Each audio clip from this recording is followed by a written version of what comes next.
জাহান্নামের দিক থেকে ফিরিয়ে জান্নাতের দিকে ঠেলে দাও। আল্লাহ আর একটা বলি, আল্লাহর দুনিয়াতে অনেক ব্যক্তি আছে যাকে আল্লাহ আইন মানেনি, অমান্য করেছে আল্লাহকে।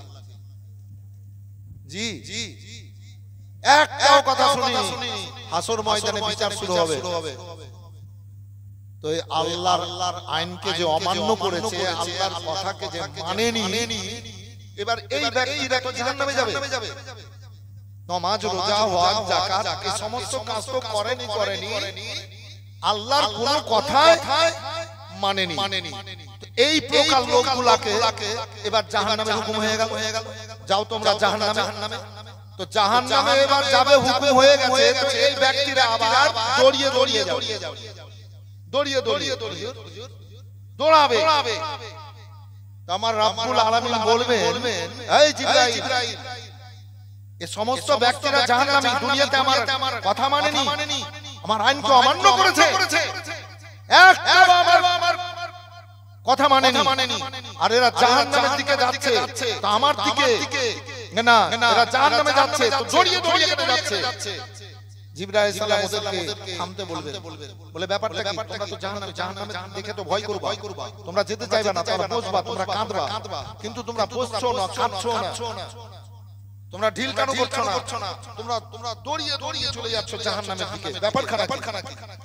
তখন ওই ব্যক্তিরা বলবে, এই জিবরাইল সালাম, আল্লাহু রাব্বুল আলামিন আমাদেরকে দুনিয়ায় পাঠিয়েছেন, আমরা আল্লাহর বান্দেগি স্বীকার করেছি, কালমা পড়েছি, লা ইলাহা ইল্লাল্লাহু মুহাম্মাদুর রাসূলুল্লাহ সাল্লাল্লাহু আলাইহি ওয়াসাল্লাম। আল্লাহ তবে আল্লাহ দুনিয়াতে আল্লাহর আইনকে অমান্য করেছি, আল্লাহর কথাকে অমান্য করেছি, কথা মানিনি। আজ শেষ বিচার জানতে আল্লাহু রাব্বুল আলামিন হুকুম দিলেন, তোমরা জাহান্নামী, তোমরা জাহান্নামী, তাই আমরা জাহান্নামে যাচ্ছি। আজ শেষ দিনে দেখছি কত তাড়াতাড়ি আল্লাহর কথাকে পালন করো, কত তাড়াতাড়ি আল্লাহর কথাটা পালন করব।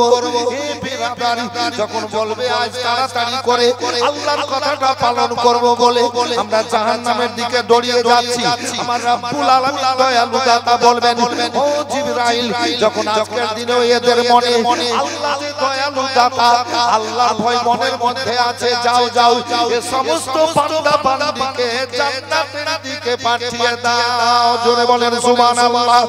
ও বিরাদার, আল্লাহ রাব্বুল আলামিন পাক কালাম পাকের মধ্যে বলেছেন, ওয়াকুল্লাহ ওয়া লা তুশরিকু বিহি শাইআও ওয়া বিল ওয়ালিদাইনি ইহসানান। বান্দা বান্দীরা, আরে আল্লাহ তোমাদেরকে পাঠিয়েছেন, আল্লাহর ইবাদত বন্দেগী করো, আল্লাহর সাথে কাউকে শরীক করিও না, তারপরে বাপ আর মায়ের সেবা খিদমত করিও।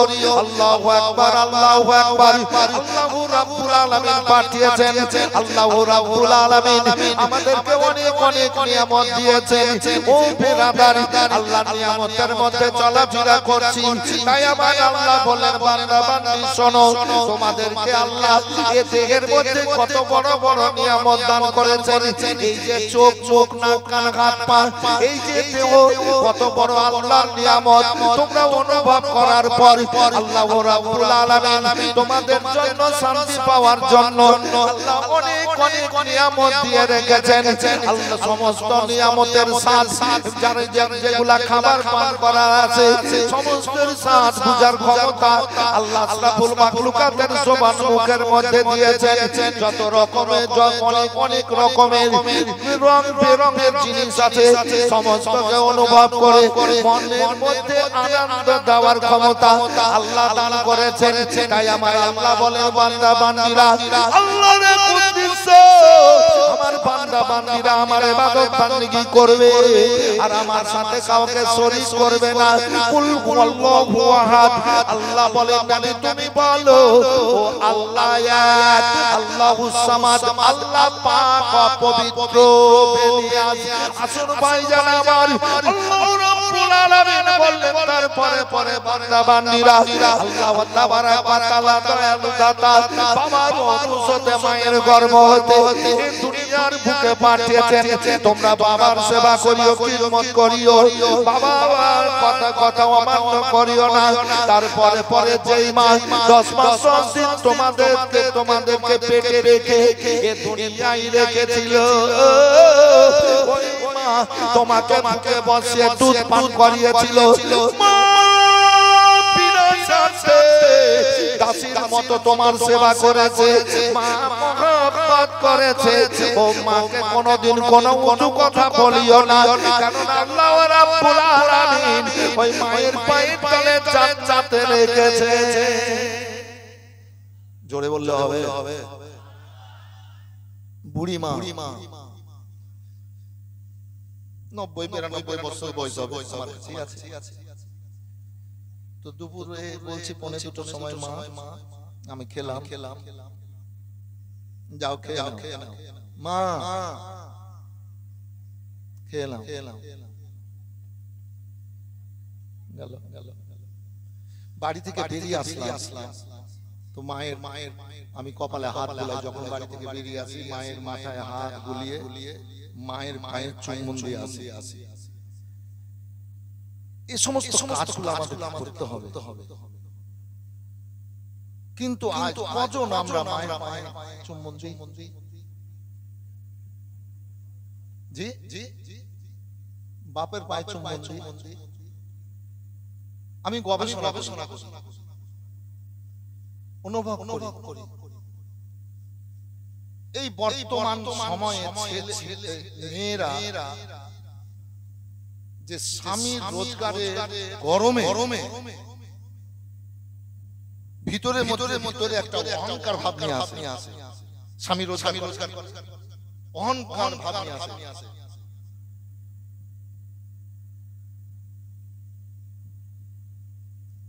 বেরাদার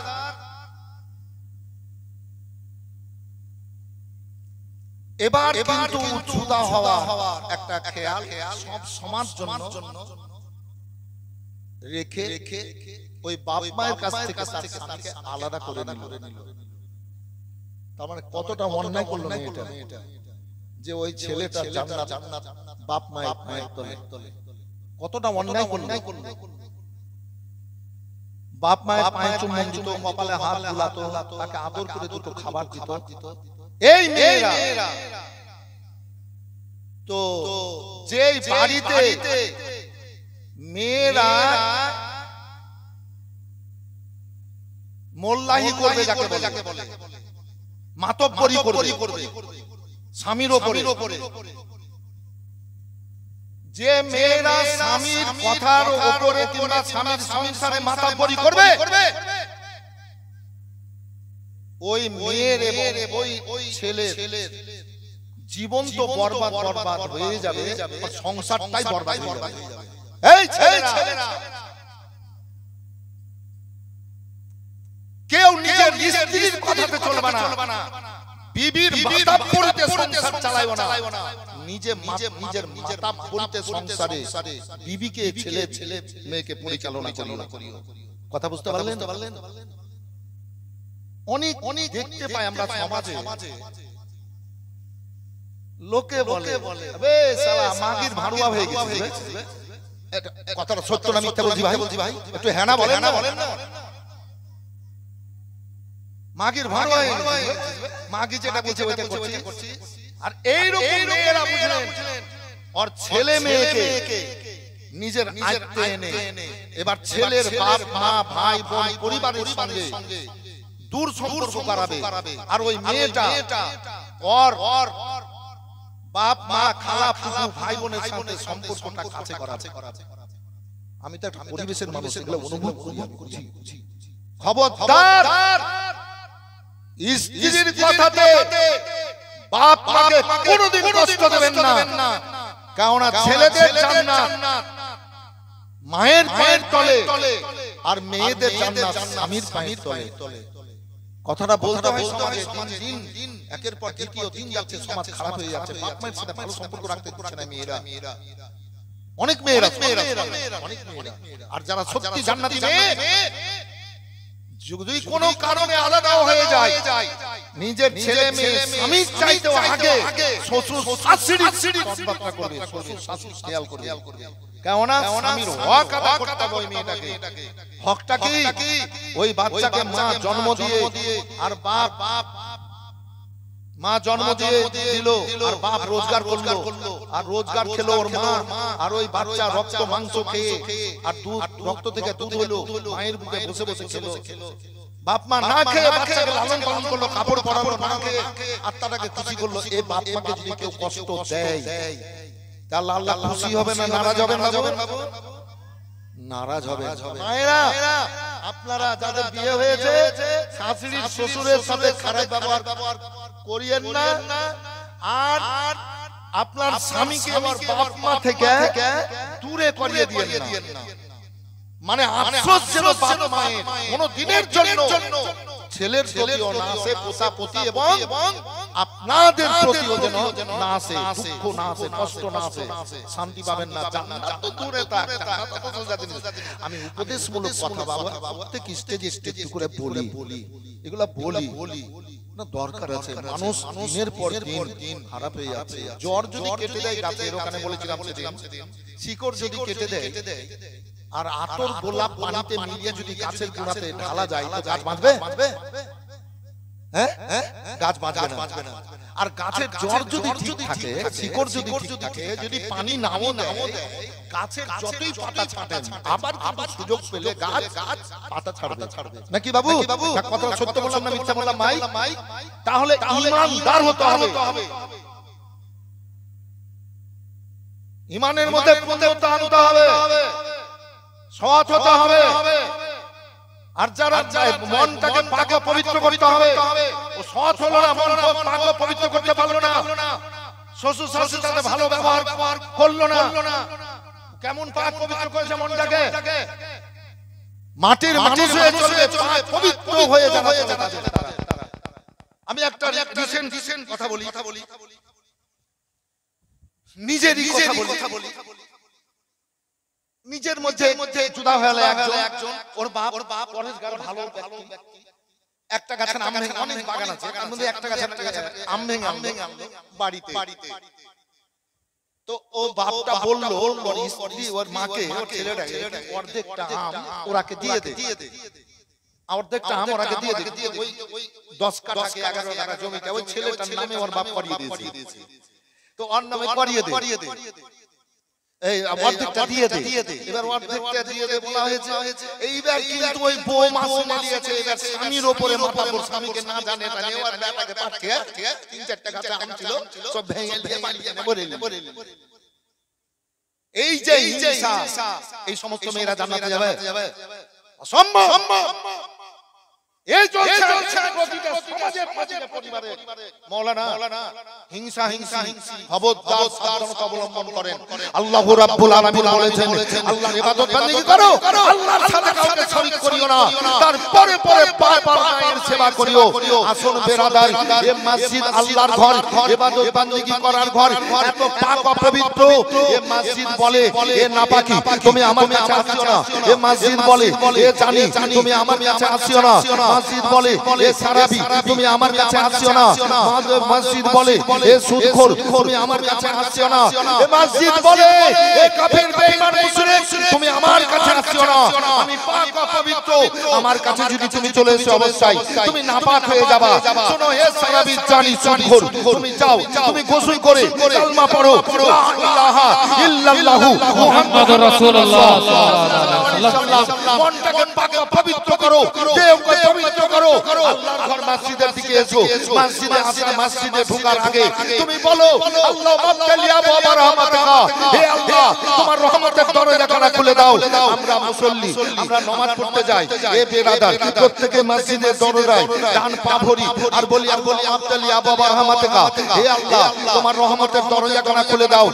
রব্বুল আলামিন এত খুশি হন যিনি 99 নামের দয়ার মালিক।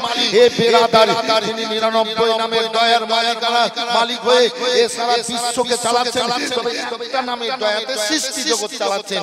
এ বেরাদার আমার আল্লাহ রাব্বুল আলামিন বলবেন জিবরিল দেখো দেখো আমার বান্দারা চলে আসলো আর আমার ঘর মসজিদের দরজায় এসে বলল, হে আল্লাহ তোমার রহমতের দরজাখানা খুলে দাও, যাও আমার বান্দাদেরকে জড়িয়ে নাও, তাদের মাথার গুনাহগুলো নামিয়ে নাও, নিষ্পাপ করো, ওরা মসজিদে ঢুকবে, ওদেরকে মসজিদে ঢুকতে দাও।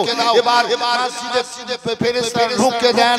এবার মসজিদে যাওয়ার পর এবার দাঁড়িয়ে যাই, এ বেরাদাই খুশুর সাথে আল্লাহু আকবার বলে যখন দাঁড়িয়ে যায় আমার আল্লাহ খুশি হন আর বলেন, বান্দারা তোমরা আমাকে দেখো, আমি তোমাদেরকে দেখবো। আল্লাহ কত বড় দয়ালু দাতা, বলে বান্দারা তোমরা আমাকে দেখো, আমি তোমাদেরকে দেখবো। এবার বান্দিরা তো যেতে পারে না, এবার বান্দারা যায় মসজিদে, বান্দিরা তো যেতে পারে না, মেয়েরা যেতে পারে না। এ বেরাদার একজন মেয়ে সুফিয়া রাদিয়াল্লাহু তাআলা আনহা বলেন, আল্লাহর নবী গো, ছেলেরা মসজিদের দরজায় গিয়ে বলল, আল্লাহুম্মা তালিয়া বাবা রহমাতিকা, হে আল্লাহ তোমার রহমতের দরজাখানা খুলে দাও। এবার খুলে দেওয়া হলো, আল্লাহর ঘরে ঢুকে গেল। আল্লাহু আকবার বলল, আল্লাহ হাজির বল, আল্লাহ থেকে আল্লাহ বলেন, বান্দারা তোমরা আমাকে দেখো, আমি তোমাদেরকে দেখবো। ইয়া রাসূলুল্লাহ নবী গো, আমরা তো মসজিদে যেতে পারি না, তাহলে নেকি গুলা থেকে বঞ্চিত হয়ে গেলাম, নেকি থেকে আমরা বাদ পড়ে গেলাম, নেকি গুলা কোথায় হবে? আল্লাহর নবী আমার বলেন, শোনো শোনো জাতেরা শোনো, মসজিদে যেতে পারো না, জুমার নামাজে যেতে পারো না, আযান দেওয়া তোমাদের জন্য মানা আছে, ঈদ কুরবানির নামাজে যেতে পারো না, জামাত করতে পাও না, জানাজার নামাজে শরীক হতে পারো না, সমস্ত নেকিগুলো আল্লাহ রেখেছেন। আল্লাহু আকবার, আল্লাহু আকবার, সমস্ত নেকিগুলো আল্লাহ স্বামীর পায়ের তলে রেখেছেন। তোমরা স্বামীর সেবা মন ভরা মহব্বতে করবা, সব নেকিগুলো আল্লাহ তোমাদেরকে তার মধ্যে দেবে। সুবহানাল্লাহ, সুবহানাল্লাহ, নারে তাকবীর, নারে রিসালাত, তাজা মদিনা কনফারেন্স, মাওলানা আলী উদ্দিন সাহেব কিবলা, নারে তাকবীর, দুলহা का दामन सैयद मसरूर का दामन, नारे तकबीर, नारे रिसालत। মন যেতে চাই সোনার মদিনা, মন যেতে চাই সোনার মদিনা, ও নবী না, মন যেতে চাই সোনার মদিনা, খোদা মোরে ডানা দিলে উড়ে যেতাম তোমার দারে, খোদা মোরে ডানা দিলে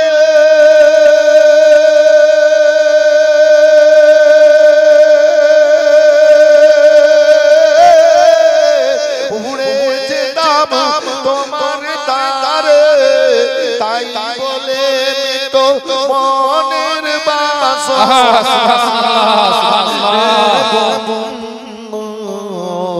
মন যেতে চাই সোনার মদিনা, মদিনা রই মাটি পেলে চোখে দিতাম সুরমা বলে, মদিনা রই মাটি পেলে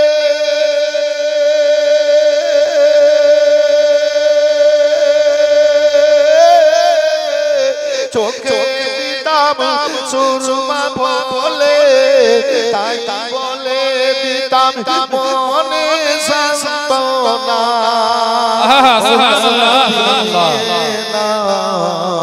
মন যেতে চাই সোনার মদিনা, দয়া নবী ছাড়া, দয়াল নবী দয়া ছাড়া কেউ পাবে না কুল কিনারা, দয়া নবীর দয়া ছাড়া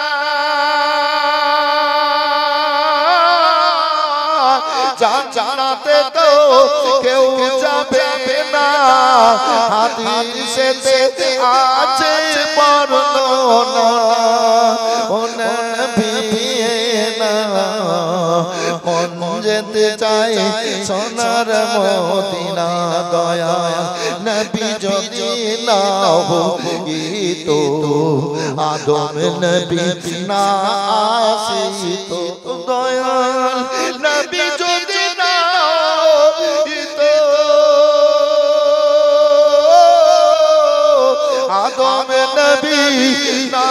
আসিতো না হয়তো জমিন ও আসমান বন্ধু মন যেতে চাই সোনার মদিনা ও আমার ভাইরা বাবারা শোন আল্লাহ রাব্বুল আলামিনের হাবিব 6 বছরে মারা গো তবে নবীর দুধ মাহালে মা এ মায়ের কত মর্যাদা দেখুন আল্লাহু আকবার আল্লাহু আকবার এ দুধ মাহালে মা যদি এত মর্যাদা হয় যে মা গর্ভধারণী 10 মাস 10 দিন পেটে রেখে অতি যন্ত্রণায় কষ্টে জন্ম দিয়েছিল আর বাচ্চা কেঁদে যাওয়ার পর মায়ের সব ব্যথা বেদনা দূর হয়ে গেছিল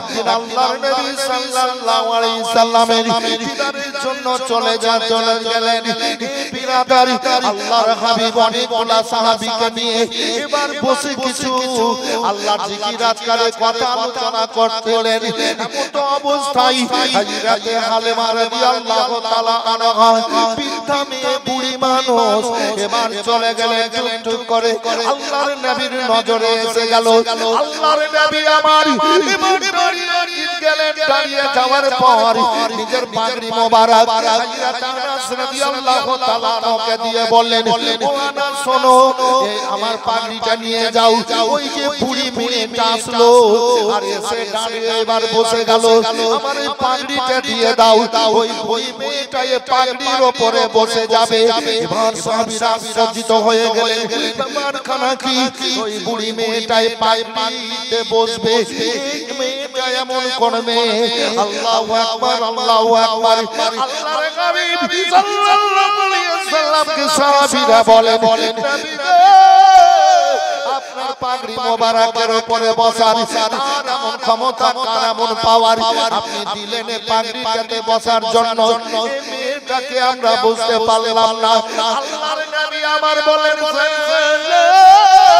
এই মেয়েটার পরিচয় দিচ্ছি যাও চাদর খানা নিয়ে পাগড়ি খানা নিয়ে যাও এবার আনাস রাদিয়াল্লাহু তাআলা আনহু পাগড়ি মোবারক খানা নিয়ে গেলেন বুড়ি মেয়েটাকে দিলেন বলে মা গো আপনি এই পাগড়িটাতে বসে যান ও মেয়েটা চোখ দিয়ে ছল করে পানি বেরোলো হযরত হালিমা রাদিয়াল্লাহু তাআলা আনহা আর পাগড়িটাতে দুই চোখ মোবারক লাগিয়ে চুম্বন দিলেন চুম্বন লাগানোর পর এবার বলেন ওগো আনাস রাদিয়াল্লাহু তাআলা আনহু চাদর মোবারক খানা আল্লাহর নবীকে দিয়ে দেন আমার আল্লাহর নবীকে দিয়ে দেন আমি খুশি মনে আবার ফিরিয়ে দিলাম খুশি মনে ফিরিয়ে দিলেন আনাস রাদিয়াল্লাহু তাআলা আনহু আর সাহাবীরা বলেন ইয়া রাসূলুল্লাহ মেয়েটার পরিচয় কে বলুন শোনো এই পাগড়ির উপরে বসার ক্ষমতা আমার দুধ মা হালিমা সুবহানাল্লাহ সাহাবীরা শোনো রে যদি দুধ মাতার এত বড় মর্যাদা হয় তাহলে আপন মায়ের কত আল্লাহর কাছে বড় মর্যাদা সমাজে শুধু বউকে নিয়ে আর মায়ের সাথে খারাপ ব্যবহার করছে ছেলেরা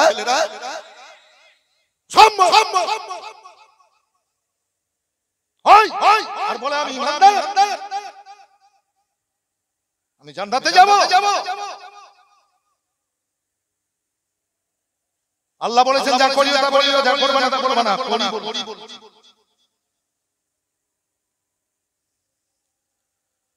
খবরদার বাপ মায়ের সাথে খারাপ ব্যবহার কোনো সময়ের জন্য করবেন না যতদিন বাঁধবেন মাথার তাজ চোখের ঠান্ডা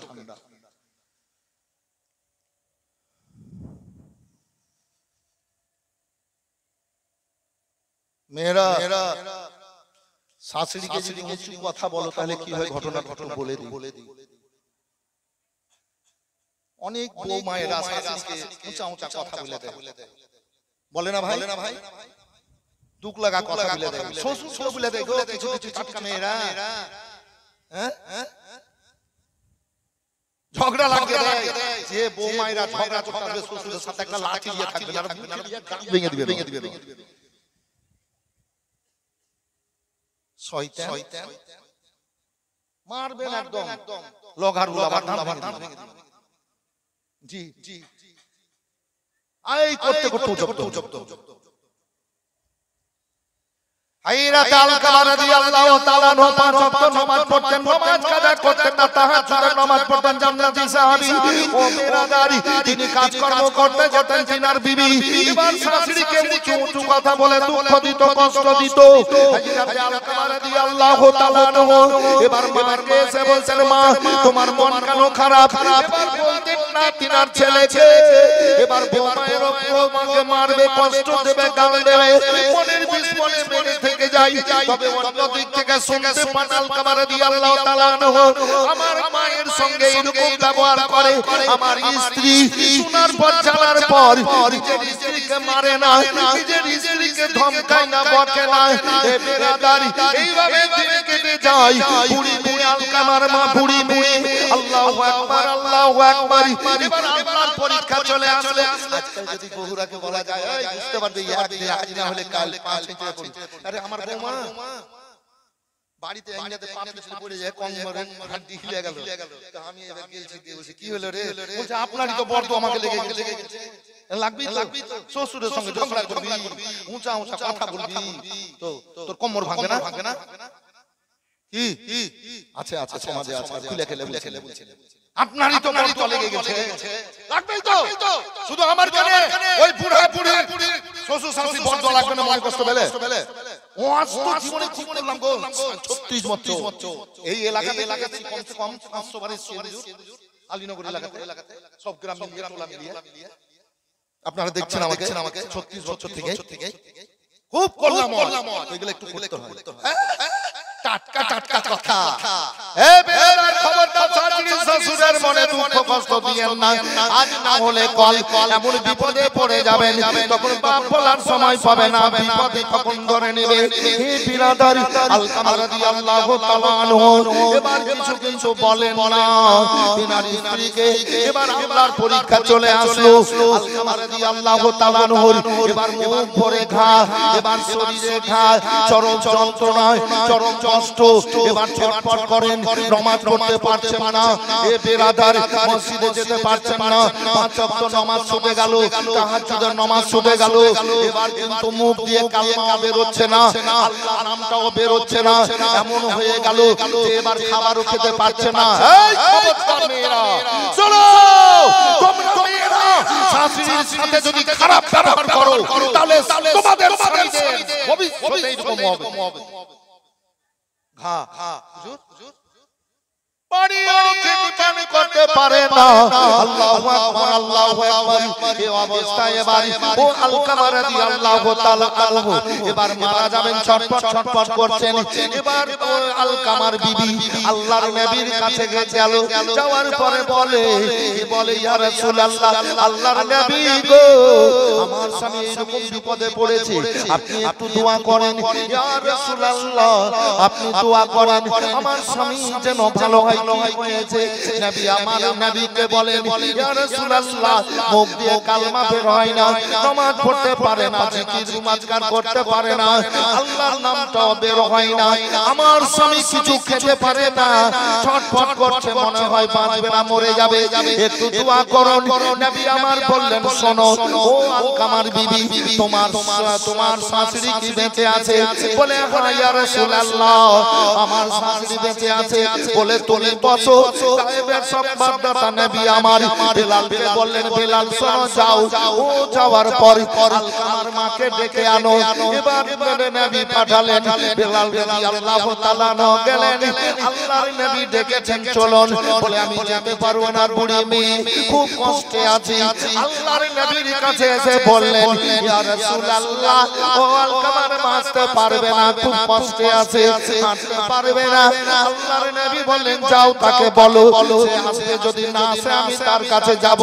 আমার চলে যাওয়ার পর হে বেরাদার বললেন যদি না আসে যান, আল্লাহর নবী আপনার বাড়িতে আসবেন। আল্লাহু আকবার, আল্লাহু আকবার। নবীকে আসতে হবে না, যতই কষ্ট হোক আমি যাব। আল্লাহর নবী বলেছেন আসতে পারবে। নবী দোয়া করেছেন। বুড়ি মেয়েটা লাঠি নিয়ে আস্তে আস্তে করে হাঁটতে হাঁটতে চলে গেলেন। আল্লাহু আকবার, আল্লাহু আকবার।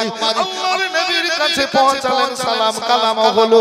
নবী আমার বলেন ও গো মেয়েটা তুমি আলকামা, তুমি আলকামার মা? বলে হ্যাঁ ইয়া রাসূলুল্লাহ আমি আলকামার মা। আলকামা আপনার ছেলে? বলে হ্যাঁ। বলে আলকামা কি অবস্থায় আছে জানেন? বলে হ্যাঁ ইয়া রাসূলুল্লাহ জানি। আমার বেটা আলকামা খুব কষ্টে আছে, ছটফট করছে, কালমা মুখ দিয়ে বের হয় না, আল্লাহর নামে বের হয় না। আর আমার বেটা আলকামা কিছু খেতে পারে না, বিছানায় ছটফট করছে। ইয়া রাসূলুল্লাহ আমি জানি এত কষ্ট হচ্ছে, এত যন্ত্রণা পাচ্ছে, আর কালমা বের হচ্ছে না। তোমার ছেলেকে তুমি কেন ক্ষমা করছো না? তোমার ছেলের জন্য কেন দোয়া করছো না? পুরি মেয়েটার চোখ দিয়ে ঝরঝর করে পানি বেরোতে লাগলো। নবী আমার বলেন কেন কাঁদো? ইয়া রাসূলুল্লাহ নবী আমার বৌমা আমাকে এত উঁচা উঁচা কথা বলতো, আমাকে গাল দিত, কঠিন যন্ত্রণা দিত। ইয়া রাসূলুল্লাহ এ বৌমায়ের গালে পরনে আমার কলেজায় ঘা হয়ে গেছে, ফেটে গেছে গো ইয়া রাসূলুল্লাহ। তার কারণে আমার বেটা আলকামা আমার বৌমাকে কিছু বলতো না, মানা করতো না।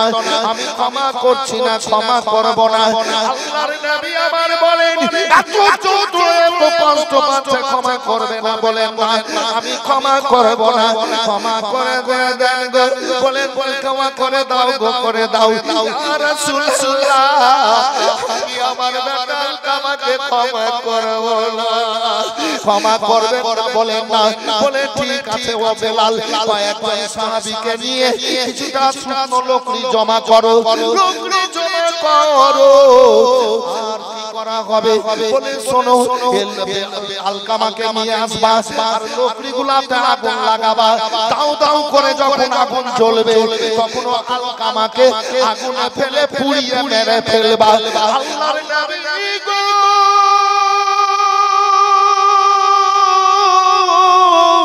যখন বললেন যাও আগুন জ্বালিয়ে আর আলকামাকে আগুনে ফেলে পুড়িয়ে মেরে দাও, বাঁচিয়ে রাখতে হবে না।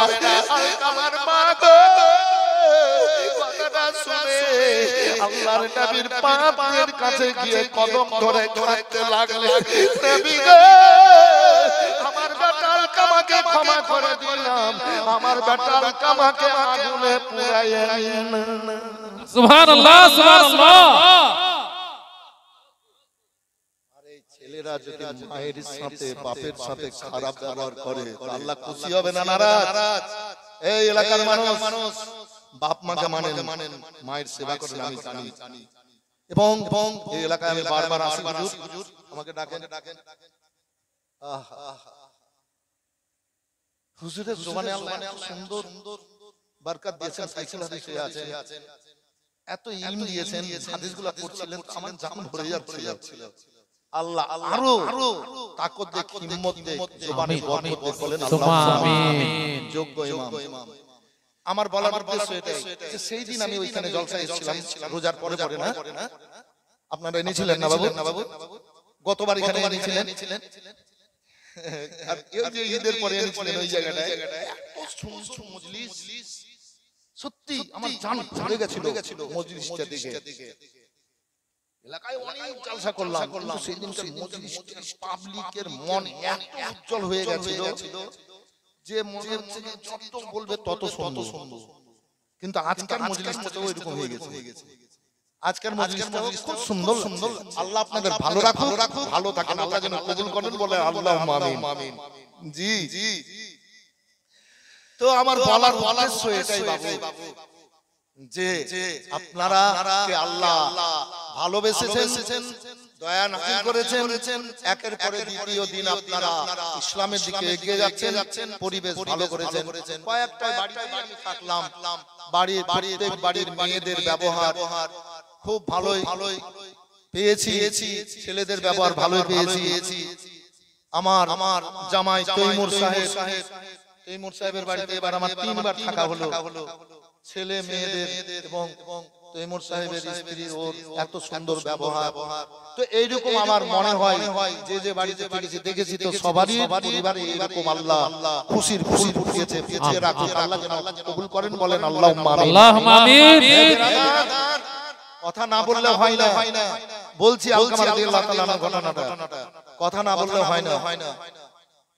তো আপনাদের এই স্টেজেও বলেছি যে আল্লাহ যদি নিয়ে যান তো যাবো, তো আল্লাহ নিয়ে গেছিলেন। তো আল্লাহ নিয়ে গেছিলেন, 2 তালা 3 তালা হয়ে গেছে। তাওব করার আর সাই করার আপনার নিয়মগুলা, মানে লোক বেশি হচ্ছে এজন্য।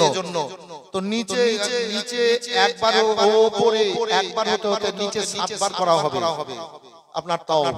তো যাই হোক ওই যে গেট, প্রথম গেট, ওই গেটে লেখা আছে বিসমিল্লাহি আসসালাতু ওয়াসসালামু আলা রাসূলিল্লাহ, বলেন সুবহানাল্লাহ। নবীর উপরে সালাম ও দরুদ পড়ো দিয়ে আগে দিকে এগিয়ে যাও কাবার দিকে, কেননা কাবা আমাদের রাসূলুল্লাহ। আর ওই সময়ে দোয়াটা, ওইটা পড়ার পরে যে দোয়াটা করবে সেই দোয়াটাই আল্লাহ কবুল করবেন। দ্বিতীয় গেট লেখা আছে বিসমিল্লাহি আসসালাতু ওয়াসসালামু আলা রাসূলিল্লাহ, পড়ার পরে কাবার দিকে অগ্রসর হবে। গেট পার হয়ে এবার কাবা দেখতে পাবে, দিয়ে এটা পড়ে যে দোয়াটা আল্লাহর কাছে করবে সেই দোয়াটা আল্লাহ কবুল করে নেবেন। কাবা সর্বপ্রথম চোখে দেখে, কাবা তওফে গিয়ে সর্বপ্রথম চোখে দেখে যে দোয়াটা আল্লাহ কাছে করবে হাজিরা, সেই দোয়াটা আল্লাহ কবুল করবেন।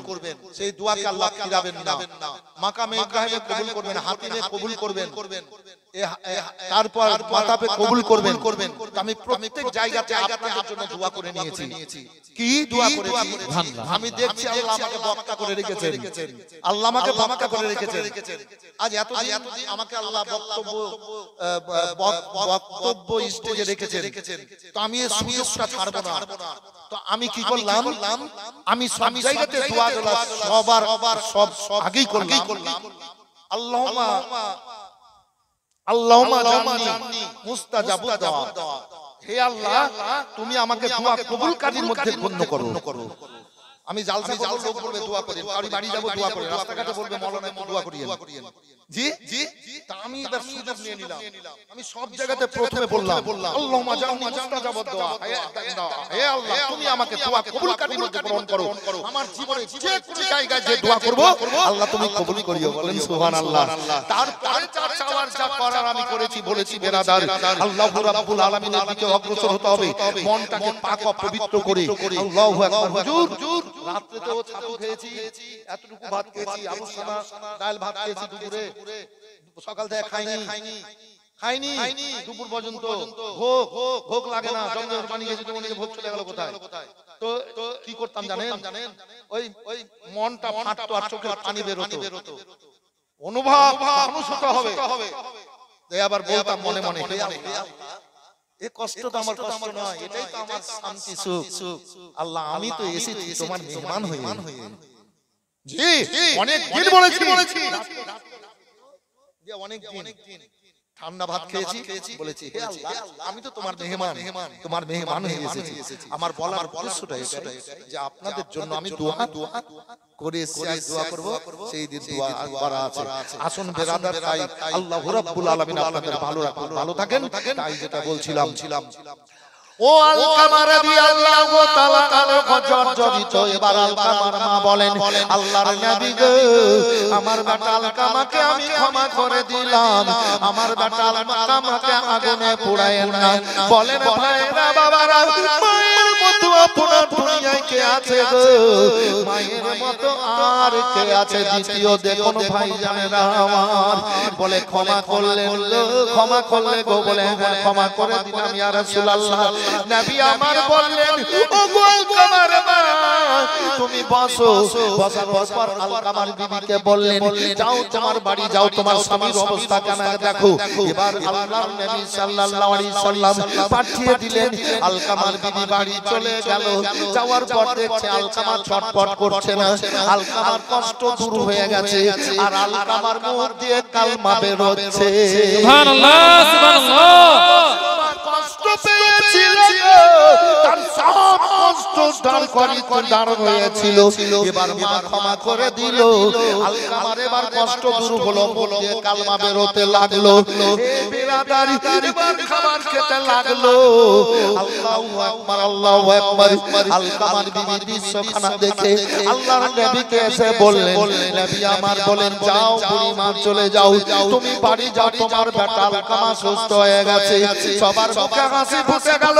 আল্লাহ রাব্বুল আলামিন দোয়া করলেন আল্লাহর কাছে, আল্লাহ তুমি আলকামাকে দুনিয়ায় বাঁচিয়ে রাখিও না, আল্লাহ তুমি আলকামার মরণ করে দাও। 5 ওয়াক্ত নামাজ পড়া সাহাবী, আমার সাহাবী তাহাজ্জুদের নামাজ কাজা করে না, তাহাজ্জুদের নামাজ পড়ে, আমার সংস্পর্শে আসে, জান্নাত থেকে চলে গেছিল অন্য পথে, খারাপ পথে। আল্লাহ গো, মা ক্ষমা করেছে, আবার জান্নাতি হয়ে গেছে, তুমি আল্লাহ তার মরণ করিয়ে দাও। পরে মরণ হয়ে গেল। হে বিরাদারি, গোসল হলো, জানাজার নামাজ আল্লাহর নবী সাল্লাল্লাহু আলাইহি ওয়াসাল্লাম এবার পড়ালেন, আর ওই সাহাবীর এবার জান্নাতুল বাকিতে দফন হয়ে গেল। বলেন সুবহানাল্লাহ। তাই বলার উদ্দেশ্য আমার এটাই, বউয়েরা শাশুড়ি শ্বশুরকে কোনো সময় উঁচু কথা বলবেন না, যত পারবেন সেবা করবেন। ছেলেরা বাপ মায়ের সাথে সৎ ব্যবহার করবেন, খারাপ ব্যবহার কোনো সময়ের জন্য করবেন না। আসুন তাই মসজিদ আল্লাহর ঘর, আল্লাহর ঘরে এবার চলে গেলেন, এবার চলে গেলেন গুনাহ নিয়ে, গুনাহ হয়ে এবার মসজিদ থেকে বেরিয়ে আসলেন। আল্লাহু আকবার, আল্লাহু আকবার। হাজিরা হজ করার জন্য যায় কাবাতে। এবার যাওয়ার পর এবার সাদা কাপড় ইহরাম বেঁধে নেয়। যারা মক্কায় যায় তারা আপনার কি বলে জানো, আপনার দমদমে ইহরাম পরে নাই, মানে ইহরাম পরে নাই, মানে কাফন পরে নাই। দুইখানা, একখানা চাদর, একখানা তওয়াবর, দুইখানা কাপড় যদি যেটাই যায় তাহলে পরে নিতে হয়। কেননা ইরামলাম পাহাড় কোথায় আছে জাহাজ থেকে বোঝা যাবে না, ওই মানে পার হয়ে যেতে পারে মিকাত, তাই এখানে পরে নিতে হয়। আর মদিনায় যদি যায় তাহলে সেখানে যেতে কিন্তু আপনার ইহরাম পড়তে হয় না। মদিনায় 7 দিন থাকার, 9 দিন থাকার পর 40 ওয়াক্ত নামাজ পড়ে যখন মদিনা থেকে মক্কার দিকে আসবে, রাস্তার মধ্যে একটা জায়গা, সেই জায়গাতে আপনার ইহরাম পড়ে এবার কাবার দিকে আসতে হবে। মানে দুনিয়ায় মানুষ একদিন মরে যায়, যখন ইহরাম বেঁধে খোদার ঘর তাওফের দিকে যায়, এবার আল্লাহর ঘরের দিকে গেল। এই বিরাদার এবার দোয়া দরুদ যা আছে পড়লো, এবার কাবা শুরু করলো। রুকনে ইয়ামানি হাজরে আসওয়াদের ওই জায়গায় বিসমিল্লাহ আল্লাহু আকবার ওয়ালিল্লাহিল হামদ বলে এবার চুম্বন দিয়ে এবার শুরু করে দিল। এক পাক হয়ে গেল। এবার বলবে রব্বানা আতিনা ফিদ দুনিয়া হাসানাতাও ওয়া ফিল আখিরাতি হাসানাতাও ওয়া কিনা আযাবান নার ওয়াদখিলনাল জান্নাতা মাল আবরার ইয়া আজিজ ইয়া গাফফার ইয়া রাব্বাল আলামিন। আবার বলবে বিসমিল্লাহ আল্লাহু আকবার ওয়ালিল্লাহিল হামদ বলে চুম্বন দিবে, সাতখানা চুম্বন দিবে, নিষ্পাপী হয়ে যাবে, তার শরীরে একটাও গুনাহ থাকবে না, দোয়া কবুল হবে। এ বিরাদার গুনাহ থাকবে না।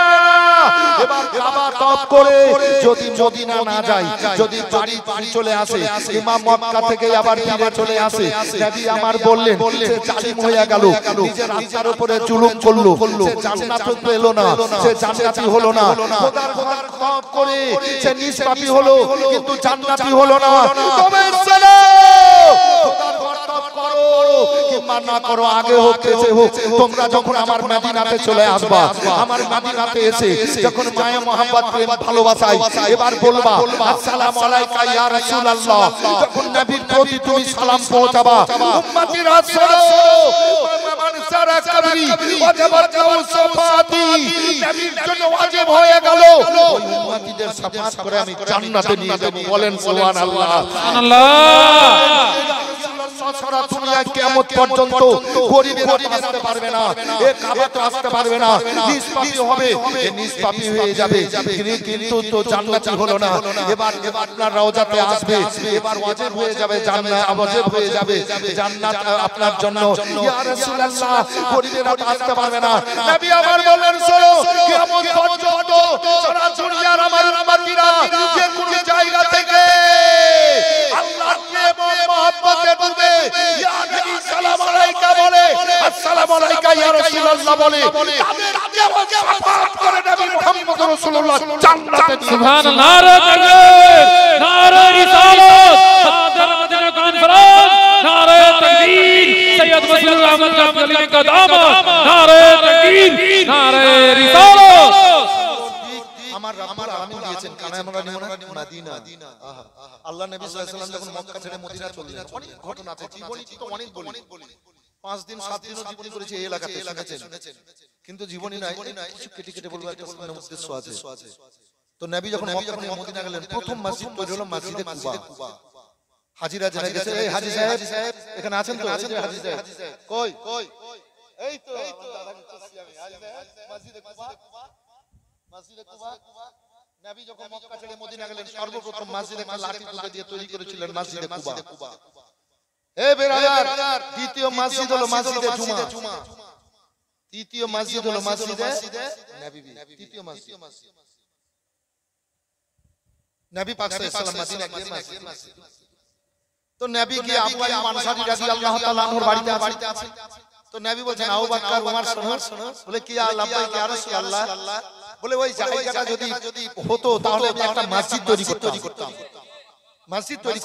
কিন্তু জায়গাটা হলো তুই এতিম এখানে জায়গার কি অভাব আছে নাকি জায়গার কি অভাব আছে না এখানে জায়গার অভাব আছে গ্রামে এলাকায় জায়গার অভাব আছে কিন্তু এই জায়গাটাতে মসজিদ কি বাবু ঠিক না তো জায়গার তো অভাব নেই সব দিকে তো জমিন আল্লাহ তো নবীর নজর চলে গেল ওই জায়গাটা যদি পেতাম তাহলে একটা মসজিদ তৈরি করতাম তাও বাক্কার খোঁজ লাও নবী তো সব জানেন খোঁজ নিতে গেলেন তো দেখছেন দুটো ছোট ছোট বাচ্চা ইতিমের জায়গা খোঁজে পেলে এই বাচ্চা শোনো বলে কি বলে এই জায়গাটা কার বলে আমাদের আমরা দুই ভাই আমাদের এই জায়গাটা আর কোন জায়গায় জায়গা বলে আর কোন জায়গা নেই আমাদের বাপ মা দুইজনই কেউ নেই বাপ মা মারা গেছে এই জায়গাটাই আছে এই জায়গাটার উপর দিয়ে খেজুর বিক্রি করে আমাদের চলে আমার রাসূলুল্লাহ সাল্লাল্লাহু আলাইহি ওয়াসাল্লাম গিয়ে বললেন আবু বকর সিদ্দিক রাদিয়াল্লাহু তাআলা আনহু ইয়া রাসূলুল্লাহ এই জায়গাটা গরিব এতিমের ওদের বাপ মা কেউ নেই আর ওই জায়গাটাই আছে ওদের সম্বল ওতে থেকে ওরা জীবন যাপন কাটে তো নবী আমার বললেন আমি তো মনে করেছিলাম জায়গাটা পেতাম তো একটা মসজিদ তৈরি করতাম তো এই ছেলেদের এই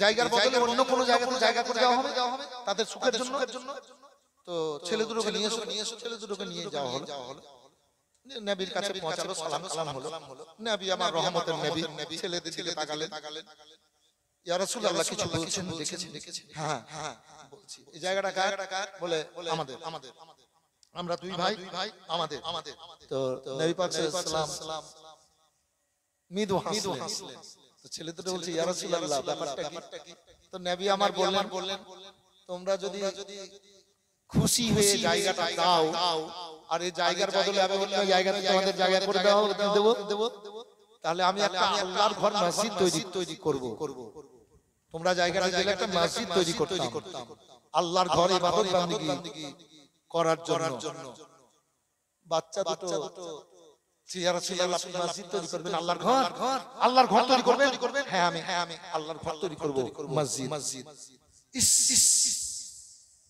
ছেলে দুটো আল্লাহর নবী সাল্লাল্লাহু আলাইহি ওয়াসাল্লামের চেহারা দর্শন করে এবার বলেন আল্লাহর নবী গো আমাদের বাপ মা দুনিয়াতে কেউ নেই এই জায়গাটাই আমাদের সম্বল যখন আল্লাহর ঘর মসজিদ তৈরি করবেন আমরা ভিক্ষা চেয়ে খাবো কষ্ট করে খাবো মজুর খেটে খাবো তবুও ভালো নবী এই জায়গাটা আমি আমরা আল্লাহর ঘর মসজিদ তৈরি করার জন্য দিয়ে দিলাম আমাদের বাপ মায়ের জন্য আপনি একটু ভালো কামনা করে দোয়া করে দেন ইয়া রাসূলুল্লাহ আমরা দুইজন ছোট ভাই বাপ মা নাই কবরে মসজিদ তৈরি করার জন্য জায়গাটা দিয়ে দিলাম তো আব্বা মায়ের জন্য একটু দোয়া করে দেন আল্লাহ নবী আমার দুই ছেলের হাত ধরে বুকে লাগালেন চোখের পানি মুছে ছেলেরা কেঁদো না সুখ শান্তি দেওয়ার মালিক হলেন রব্বুল আলামিন মসজিদ জায়গা দিলা বলে আবু বকর সিদ্দিক রাদিয়াল্লাহু তাআলা আনহু বললেন ইয়া রাসূলুল্লাহ এই জায়গার বদলে আমি অন্য জায়গায় জায়গার ব্যবস্থা করে দেব।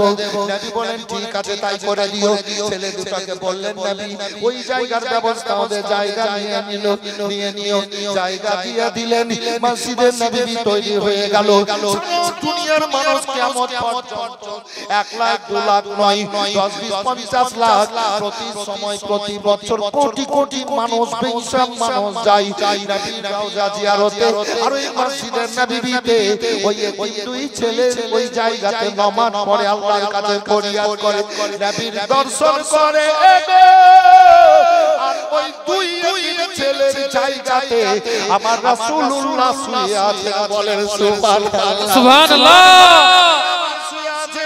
আসুন ভাইরা আমার আল্লাহর নবী সাল্লাল্লাহু আলাইহি ওয়াসাল্লাম এবারে একদিন হুজরা মোবারক থেকে ওখানে ছিল বাড়ি মায়েশা রাদিয়াল্লাহু তাআলা আনহার। এবার ঘর যেখানে নবীর রওজা মোবারক ওটা ছিল মায়েশার ঘর। এবার পাশেই তো ওই আপনার জান্নাতুল বাকি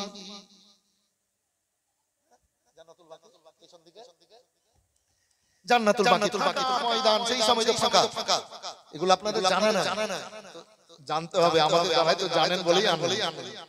এবার পূর্ব দিকে ফাঁকা ময়দান এখনো আছে। তারপরে ফাঁকা রোড একতলা দোতলা সতলা তো নবী আমার ওই জায়গাটায় গোটা জান্নাতুল বাকি যে 10,000 জান্নাতি সাহাবী আছেন আরো তো দফন হচ্ছে